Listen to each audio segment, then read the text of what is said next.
Salut à toutes et à tous les amis, très heureux de vous retrouver, et oui pour cette nouvelle saison, pour ces nouveaux débriefs donc de la Star Academy. Je sais pas si on doit dire saison 2 parce que l'émission est revenue l'année dernière, ou si on doit dire saison 2023 et peut-être 2024, puisque oui, début 2024, puisque ça durera 3 mois cette saison. Je suis super content de vous retrouver, en tout cas au lendemain donc de quelques heures après même on peut dire, de ce premier prime, de ce coup d'envoi de la saison, et quel coup d'envoi, franchement, très jolie émission, très belle émission, des mises en scène remarquable.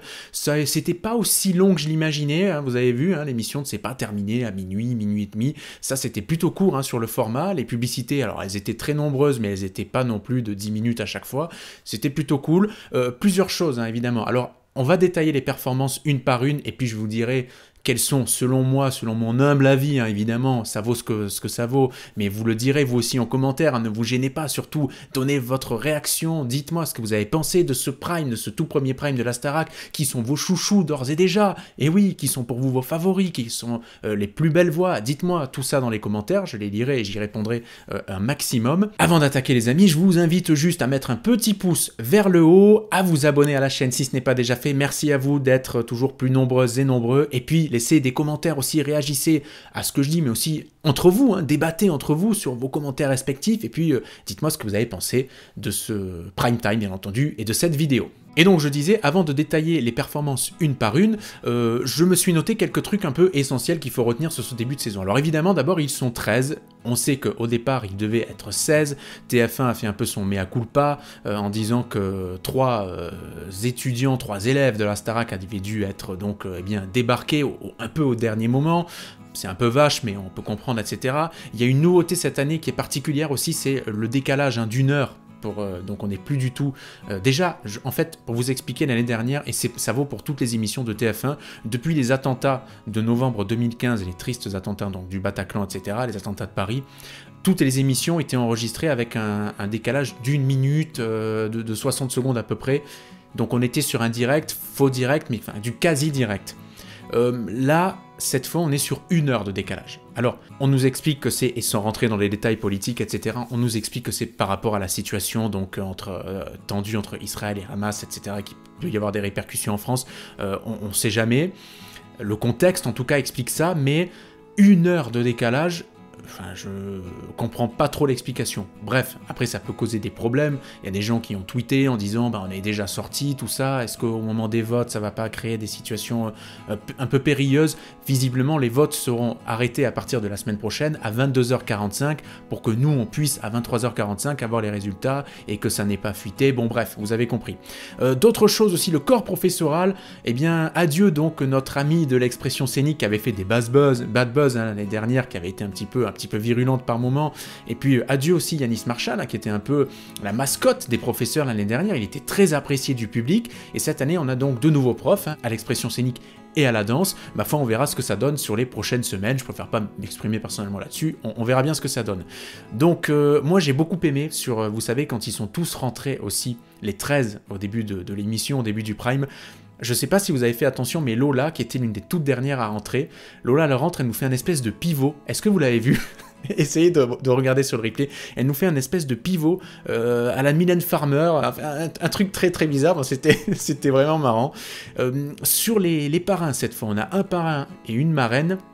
On a James Blunt donc pour le côté star international, et puis on a Vita qui est donc la marraine. Bon, au niveau parrain-marraine, je pense qu'il y a eu mieux quand même dans les saisons de la Starac. L'année dernière on avait notamment Robbie Williams, etc. Bon, là on est quand même, on est bien tombé d'un étage, hein, on va dire, on a baissé d'un cran facilement, même de 2, mais bon, ça peu importe, on va dire que c'est du détail, très sincèrement. Le retour au studio 217 aussi, c'est plutôt sympa, vous avez vu, grand plateau, le retour de la fosse, etc. Ça donne une ambiance un peu plus concert-spectacle qui est très appréciable. Une très belle mise en scène, bien entendu, du début à la fin sur chacune des prestations, c'était remarquable. Le travail des équipes est formidable, je le salue sincèrement, gros boulot. Franchement, ils sont gâtés, hein, les élèves hein, de la Starac, ils ont été gâtés sur ce premier prime, comme ça l'était l'année dernière, hein, souvenez-vous. Quant à l'hymne, eh bien, on est parti sur « J'irai au bout de mes rêves ». petite imitation de Jean-Jacques comme ça. Donc d'ailleurs vous avez vu le fils qui du coup sera bien envahi par la présence, on va dire, du padré tout au long de la saison. En tout cas, plutôt sympa cet hymne, moi je trouve, c'est une super chanson. Et puis dernière petite chose aussi, avant de rentrer dans le détail des prestations de chacune et chacun, sur grosso modo mon avis sur les meilleures, on va dire, voix de cette saison. Moi j'ai identifié 2 personnes, alors une femme et un homme. Pour moi, Lenny chez les femmes, elle m'a bluffé, franchement elle m'a hérissé le poil, elle a été remarquable, la gamine, je dis la gamine parce qu'elle a 18 ans seulement. Et Axel chez les hommes, qui était le premier à avoir chanté ce soir, qui a été très bon aussi vocalement, je trouve. Dans une moindre mesure, je rajouterais peut-être Elena et Clara parmi les meilleures voix, mais disons qu'elles n'étaient pas superbement mises en valeur par la chanson qu'elles ont interprétée, et aussi il y a la part de stress, tout ça. Je pense que ce sont les 4 voix. L'année dernière aussi, on en avait identifié 4 à peu près de voix, souvenez-vous.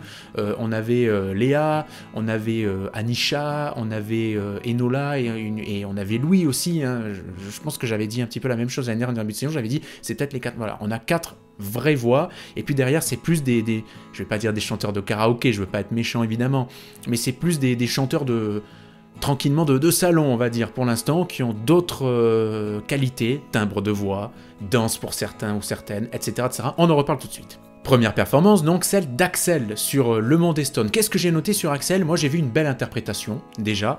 Stress gigantesque pour lui, pas facile d'ouvrir la Star Academy, d'ouvrir, non pas le Prime, mais d'ouvrir la saison. Immense responsabilité, même si nos anciens de la saison dernière ont eux ouvert, on va dire, le Prime officieusement, mais le vrai départ a été donné par Axel. Il y a du vibrato dans la voix, le vibrato, c'était très bon, franchement, de belles variations en plus dans sa voix, une belle tenue de vibrato, sauf je pense dans les notes les plus hautes où ça cassait un peu. Alors, est-ce que c'est dû au stress ou à une limite dans ses capacités? On le verra dans les prochaines semaines, mais en tout cas j'ai hâte de voir ses prochaines performances pour voir ce que ça va donner. Super bonne surprise en tout cas. Pour une première perf, Axel, on peut dire que c'était super prometteur, bravo à lui. Ensuite on a eu le premier duo entre Pierre, avec Pierre le Normand, et Elena, la Belge du groupe. Sympa d'ailleurs que la Belgique soit représentée cette saison, ça fait un peu penser à Koh-Lanta. Duo sur Shallow, évidemment de Bradley Cooper et Lady Gaga. Alors moi je m'attendais, notamment pour la partie Lady Gaga, à ce qu'on envoie du lourd, comme on dit. Pierre, la voix c'est pas son truc, c'est pas une grande voix, ça on l'a compris tout de suite, ses qualités sont ailleurs, on les découvrira dans les prochaines semaines. Quant à Elena, je pense qu'elle peut avoir ce potentiel vocal, mais pour moi sa performance était ratée. Sincèrement, j'ai pas été impressionné. Le vibrato, je l'ai pas vraiment entendu, je sais pas s'il y en a de son côté. Clairement, on est vraiment plusieurs temps en dessous de Lady Gaga en termes de performance, et on est au moins 1 ou 2 temps en dessous, facile, par rapport à Axel, qui a cassé la baraque en ouverture. Et puis, quand même, la phrase de Nikos juste après la performance. Et là, Elena, les loups, c'est exceptionnel d'ailleurs, bonsoir à toutes et à tous, je suis très heureux de vous retrouver. Elle a envoyé son corps, elle a envoyé son âme. C'est exceptionnel ce qu'elle a fait. Non voilà, en tout cas, performance sympathique au demeurant, mais Pierre, c'est pas la voix de la saison, on a compris, et Elena, je demande à voir sur les autres performances. Voilà, je pense qu'il y a du potentiel, mais à voir, j'ai pas été convaincu. Ensuite, on a eu un autre duo, donc Clara, Djibril, 2 personnages un peu atypiques, duo donc sur le tube de Marvin Gaye et Tammy Terrell, Ain't No Mountain High Enough. Clara, on sent qu'elle a une certaine puissance vocale. Mais c'était pas super comme performance, je pense qu'on l'a senti, elle était stressée, elle avait du mal à vraiment lâcher, c'est un peu comme Elena pour moi, je pense qu'il y a un vrai potentiel, mais on l'a pas vu exploser sur ce premier Prime. Quoi de plus normal, encore une fois, c'est une première performance, c'est leur première TV, etc. Enfin, il y a tellement de choses qui pèsent sur leurs épaules, ils ont 1000 excuses, mais en attendant, sur la performance même, sur le moment où je l'ai regardé, j'ai pas trouvé ça extraordinaire. Et puis Djibril, c'est un peu comme Pierre, c'est pas la voix de la saison, on a compris. Mais en tout cas, 2 personnages sympathiques, et j'ai hâte de voir là aussi ce qu'ils donneront dans la suite. On en arrive à Lenny. Lenny de la Ciotat, c'est pas très loin de chez moi ça, moi qui suis de Marseille. Sur une chanson, alors quand j'ai vu qu'elle allait chanter sur Si je m'en sors de Julie Zenati, je me suis dit, oui, pas évident. C'est une chanson vraiment où les variations sont très nombreuses, c'est, je pense, très dur vocalement, techniquement à choper cette chanson. Et personnellement, j'étais en train de me dire comment elle va se débrouiller. Sur les premières notes, moi j'ai été bluffé. Hein. Je trouve qu'elle avait une assurance dans la voix incroyable. On sentait quand même le stress, hein. Il était palpable. D'ailleurs, à la fin, on a vu le gros plan du réalisateur sur la main, etc. Mais franchement, pour une jeune femme de 18 ans, en plus, elle a l'air d'être tout attachante, hein. Moi j'ai adoré sa réaction spontanée sur le moment. Là pour le coup, c'était pas pipoté, monté. On a vu que vraiment, vous avez vu dans son portrait, hein, quand on l'a montré en train de récupérer le papier, de voir, elle était vraiment prise de surprise. Hein. Là c'était pas du cinéma, donc j'ai trouvé ce moment très très mignon. Et quelle belle performance. C'était remarquable franchement pour une première. 18 ans encore une fois, je le dis. Potentiel fabuleux à suivre, donc Lenny qui pour moi avec Axel ont été les deux à être là-haut ce soir sans contestation, en tout cas de mon côté. Dites-moi ce que vous en pensez en commentaire. Je passe rapidement sur Candice, la rêveuse Candice, donc sur Girls on Fire d'Alicia Keys. Là aussi, chanson très difficile. Alicia Keys, c'est l'une des plus grandes voix dans la pop américaine. Et Candice, elle m'a trop fait marrer parce qu'elle a une voix un peu Disney, un tout petit vibrato, un mignon comme ça, j'ai entendu rapido, donc la canoise. Hein, et je me dis, on verra comment elle travaillera dans les semaines et les mois à venir, mais pourquoi pas être un jour voix off carrément pour Disney, pour Candice, parce qu'elle a une voix Disney, tout simplement. C'est ce qui m'a marqué. Le duo donc entre Louis, le blagueur, et Margot, la fille à l'aise. Alors eux, ils ont mis le feu au plateau, au propre comme au figuré, sur une chanson d'Isa, hein, Mon cœur. Alors, ce sont pas les grandes voix de la saison, autant le dire tout de suite là aussi. Voilà, on met fin au débat. Mais il y a quand même un peu de groove dans leur voix. Disons qu'il y a un début de style à exploiter, je pense. Ce qu'il faut souligner, et ça c'est bon pour eux, ils étaient super à l'aise tous les deux. En tout cas, s'ils étaient stressés, ils l'ont bien masqué. Moi, je les ai trouvés à l'aise. Il y a une alchimie aussi entre les deux, ils se sont bien entendus. Il faut savoir que ça fait plusieurs jours qu'ils répètent ensemble depuis le début de la semaine. Il faut bien l'avoir à l'esprit. Donc, il y a une certaine complicité. Je le redis, ce ne sont pas les voix de la saison, mais il y a un petit groove quand même dans la voix. À voir, à voir. Ensuite, nous en venons donc à Marie-Maude, l'exoise, donc dernière danse d'Indila, ça a été rappelé pendant l'émission, chanson française la plus écoutée donc sur le web. Marie-Maude, sa performance, moi elle m'a laissé, je sais pas, au début je me suis dit, ah il y a un début de quelque chose, et puis sur certaines notes, je trouve qu'elle criait malheureusement, et pas vraiment de vibrato non plus, j'ai l'impression, dans sa performance. Après, le vibrato, c'est pas une condition sine qua non pour savoir chanter ou pas. Je vais pas donner des leçons ou quoi que ce soit. Mais j'ai pas été emballé par sa performance. Pas dégueulasse, évidemment, encore une fois. C'est devant un public, c'est la première télé, etc. Ils ont toutes et tous assuré à leur façon, et ils ont beaucoup de mérite, il faut le dire. Donc bravo à vous les copains, mais je trouve que bon, elle a essayé de trop en faire sur la chanson. En tout cas, c'est le sentiment que j'ai. Le dernier duo, avant d'en venir à Julien, c'était Victorien, donc l'ostréiculteur, et Lola, la danseuse. Je leur donne des petits surnoms comme ça, un peu bateau. Mais sur une chanson de Vianney donc, et de Joyce Jonathan, j'ai regardé un petit peu ce qui se disait sur les réseaux sociaux pour voir si c'est moi qui suis dur, méchant, ou... Non, vous avez vu que je ne suis pas méchant, hein, quand je reste bienveillant, etc. Mais j'ai pas trouvé ça extraordinaire. On est d'accord, les amis, soyons honnêtes. Je veux dire, quand on prend par exemple les performances d'Axel et de Lenny, on peut pas dire que vocalement ce qu'ont fait Victorien et Lola ce soit ouf. Désolé. J'ai trouvé que c'était sympa, que c'était plutôt mignon, mais ce sont pas les grandes voix de la saison, c'est pas eux qui vont nous transporter. Après Lola, elle a un profil qui est intéressant parce que ça fait un petit peu penser, évidemment, vous ferez certainement le rapprochement à Clara la saison dernière, qui savait danser, qui était danseuse, mais qui savait pas super bien chanter, on est d'accord.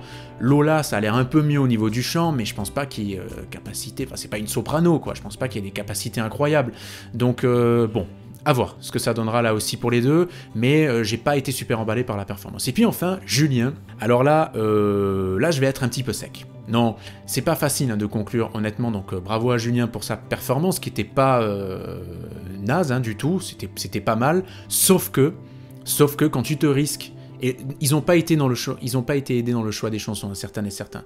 Quand tu te risques à chanter, quand tu es poussé à chanter Johnny, qui est moi mon idole absolue, je te promets en plus, qui est une chanson toute douce au départ, je te promets le sel au baiser, et après qui finit sur des notes très très hautes. Il y a un grain de voix chez Julien, c'est indéniable, mais je pense que Johnny, contrairement à ce qu'a dit Nikos, et je sais plus qui l'a dit aussi parmi les professeurs, je pense qu'il s'est retourné dans sa tombe, là, Johnny, parce que lui qui disait très régulièrement qu'il aimait chanter avec de grandes voix, etc., type des Lara Fabian ou que sais-je, je pense que non, c'était pas, ça montait pas très haut, il n'y avait pas le vibrato comme il fallait, une voix un peu tremblotante, hein, je pense que ça fait partie de son style, de son grain de voix, à étudier, mais pas sur des chansons comme ça dès le premier prime. Johnny, c'était trop élevé, les amis. Non, je pense que vous serez d'accord avec moi quand même. Voilà, mais il y a un potentiel là aussi.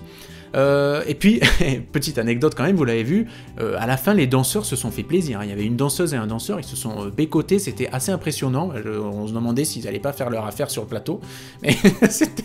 Bon, écoutez, voilà, hein, ils peuvent être proches ou même carrément en couple, etc. Et puis fêter ça sur le plateau en direct, pourquoi pas, tout est possible. Bon, en tout cas, pour conclure là-dessus, et pour pas être trop long, pour pas trop vous embêter les amis, et pour vous laisser vaquer à vos occupations, j'ai trouvé que c'était un bon premier prime, c'est passé assez vite, donc c'est une plutôt bonne chose. Les portraits aussi, j'ai apprécié, ils ont essayé un petit peu de faire dans le drama, hein. Bon, comme d'habitude, mais moins que sur certaines émissions, moins que sur des Koh-Lanta par exemple et tout. Je trouve que ça va, les portraits étaient plutôt courts, ils en ont pas trop fait, un peu borderline par moment, mais ça va. Les performances étaient plutôt agréables à regarder, même...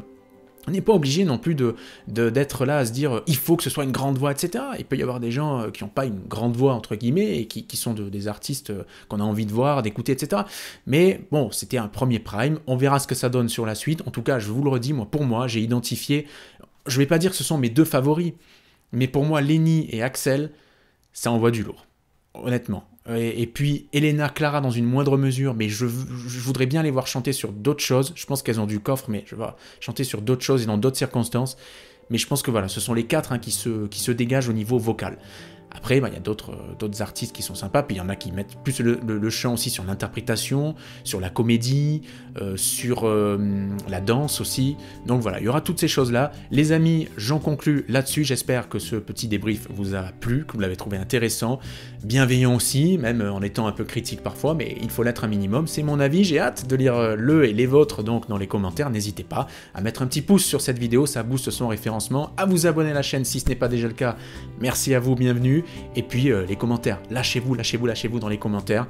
Merci beaucoup. Je vous dis à très vite, à la semaine prochaine, carrément, pour un nouveau débrief. Il y aura sans doute une vidéo qui viendra peut-être s'intercaler, vidéo très sympa, vous allez voir, impressionnante, hein, de montagne, on va dire, mais qui, vous allez voir, est lourde de symboles.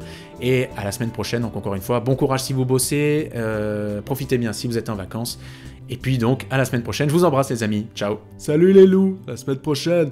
Merci d'être aussi nombreuses et nombreux. Salut les loups.